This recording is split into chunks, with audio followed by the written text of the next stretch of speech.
l'antidote spirituel contre le virus coronavirus, contre les maladies, contre toute attaque au niveau de votre santé. Alléluia, alléluia.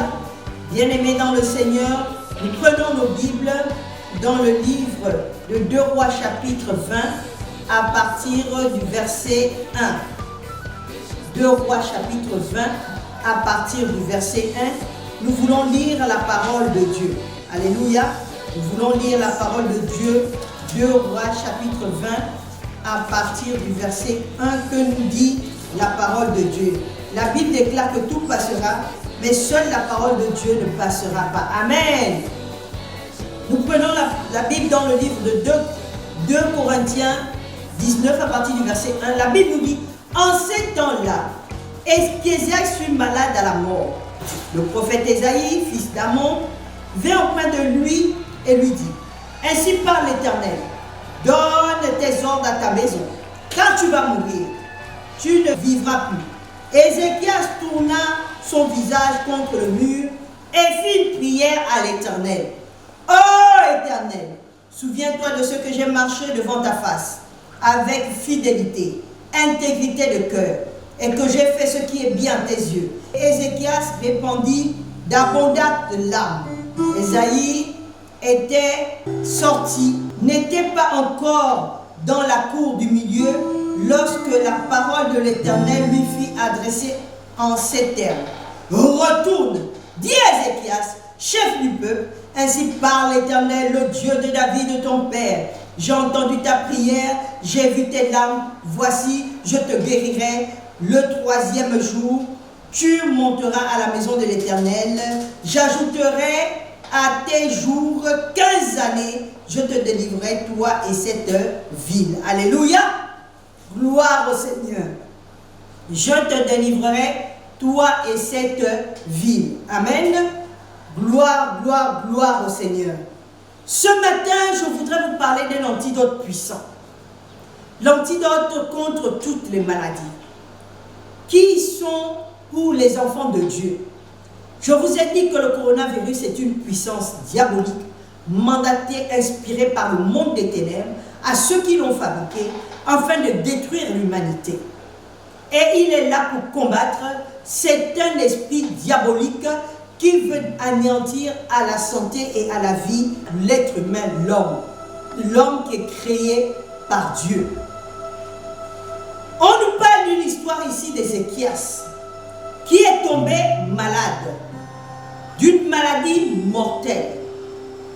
Et pour ajouter à tous ces problèmes, un prophète vient encore lui dire que tu vas mourir, qui lui apporte une mauvaise nouvelle. Dis au revoir à ta famille. Bien-aimés, tous les jours nous entendons de mauvaises nouvelles dans le monde en ce moment. Il y a des milliers de personnes qui meurent comme des mouches qui tombent chaque jour. Des milliers de personnes. On a l'impression que ce ne sont pas des êtres humains chaque jour. Et il y a ce vent qui est en train de vouloir descendre en Afrique. Bien-aimés dans le Seigneur, nous sommes de ceux-là que Dieu a mandaté, toi et moi, pour repousser ce vent. Dis Amen. Nous voulons repousser le vent diabolique du coronavirus. Nous voulons lui fermer les portes à nos nations. Et nous voulons le chasser hors des nations là où il est en train d'assiéger. Parce que Dieu nous a donné le pouvoir de marcher sur les serpents et les scorpions et sur toute la puissance de l'ennemi. Rien ne pourra nous nuire. Alléluia. Rien ne pourra nous nuire. Ézéchias n'est pas n'importe qui. Bien-aimé, quand tu es un enfant de Dieu, chaque fois qu'un problème arrive, dis je ne suis pas n'importe qui. Alléluia. Tu n'es pas n'importe qui. Ézéchias a une histoire avec Dieu. Alléluia. Ézéchias a des expériences avec Dieu.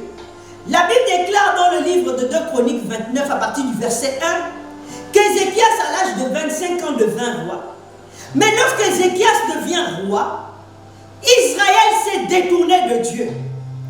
Beaucoup d'Africains se sont détournés de Dieu. Beaucoup de Gabonais se sont détournés de Dieu. Beaucoup d'Occidentaux se sont détournés de Dieu. Beaucoup d'Américains se sont détournés de Dieu.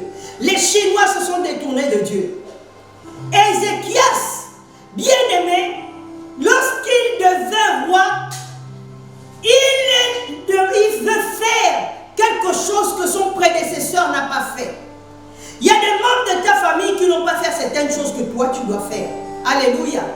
Il y a des membres de ta famille, de ton ethnie, de ton pays, qui ont fait des choses, bien-aimées. Mais ces choses à toi, tu ne devras pas les faire. Parce que tu as un mandat divin. Dis, j'ai un mandat divin.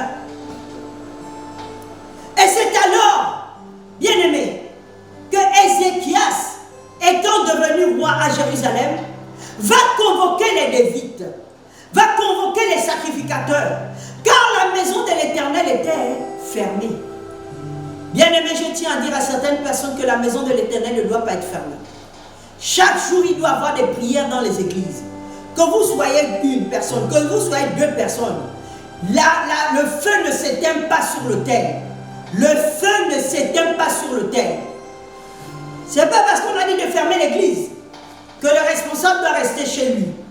Il doit aller dans la maison de l'Éternel, la maison à qui que Dieu lui a confiée. Chacun doit faire son tour. Nous sommes au temps où même les Lévites, tout le monde n'allait pas à l'église. Alléluia. Tout le monde ne rentrait pas dans le temple. Il y avait certaines personnes qui étaient mandatées. Et il y a des mandats que certaines personnes ont. Il ne faut pas que le monde t'enlève ce mandat-là. Tu vas à l'église, même seul tu élèves la voix et tu pries à ton Dieu. Tu allumes la flamme. Vous faites 1 à 1, 2 à 2. Élevez la voix pour prier. On ne ferme pas l'œuvre de Dieu. Ça ne se fait pas. Ça, c'est une œuvre diabolique. L'œuvre de Dieu doit avoir des prières qui montent à chaque fois.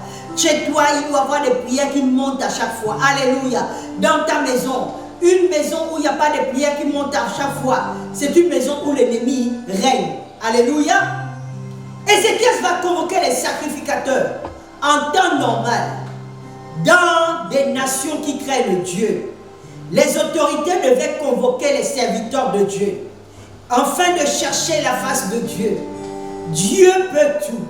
Il n'a pas changé. Il est le même hier, aujourd'hui, éternellement.